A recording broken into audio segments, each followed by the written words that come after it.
નમસ્કાર મિત્રો, સ્વાગત છે તમારું યુટ્યુબ ચેનલ ઓફિશિયલ માહિતીમાં। ગુજરાતવાસીઓ માટે અને ખેડૂતો માટે સૌથી મોટા અને મહત્વના સમાચાર મળી રહ્યા છે કે મિત્રો તાત્કાલિક હવામાન વિભાગ દ્વારા વરસાદને લઈને કરવામાં આવી છે સૌથી મોટી અને મહત્વની આગાહી।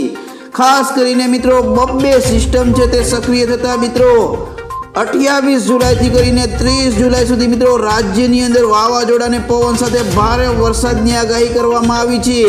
આ મિત્રો બંગાળની ખાડીની અંદર વધુ લો પ્રેશર સિસ્ટમ સક્રિય થતા ગુજરાતની અંદર 20 ઇંચ સુધીનો વરસાદ છે તે જોવા મળી શકે છે। આ મિત્રો ગુજરાતની અંદર જળબંબાકારની સ્થિતિ પણ સર્જાઈ શકે છે। તો મિત્રો આ સંપૂર્ણ માહિતી આપણે આ વિડીયોની અંદર જોઈશું, તો વિડીયોને અંત સુધી નિહાળજો।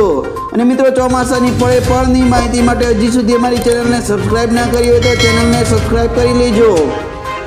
આ મિત્રો હવામાન વિભાગની આગાહી અનુસાર આગામી 3 દિવસ સુધી ગુજરાતની અંદર ભારે વરસાદ પડી શકે છે, જેથી એનડીઆરએફની ટીમને પણ એલર્ટ કરી દેવામાં આવી છે।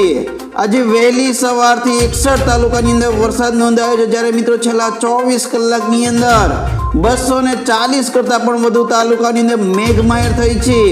આમ ગુજરાતના મોટાભાગના વિસ્તારોની અંદર છેલ્લા 24 કલાકની અંદર સાર્વત્રિક વરસાદ જોવા મળ્યો છે। ત્યારે મિત્રો હવામાન વિભાગ દ્વારા આગામી 30 જુલાઈ સુધી ભારે વરસાદની આગાહી વ્યક્ત કરવામાં આવી છે। આમ હવામાન વિભાગના જણાવ્યા અનુસાર આગામી 28મી જુલાઈએ બંગાળની ખાડીની અંદર વધુ એક લો પ્રેશર સર્જાશે। તેની અસરને પગલે મિત્રો ગુજરાતની અંદર ભારે વરસાદ વરસી શકે તેવી સંભાવના છે, જેથી તંત્રને પણ એલર્ટ મોડ આપવામાં આવ્યું છે। આમ હવામાન વિભાગની આગાહી અનુસાર 30 જુલાઈ સુધી વીજળીના કડાકા ભડાકા સાથે વરસાદ થવાની સંભાવના છે।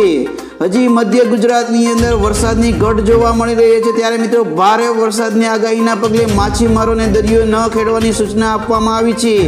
આ ઉપરાંત મિત્રો નીચાણવાળા વિસ્તારોની અંદર એલર્ટ કરી દેવામાં આવ્યા છે।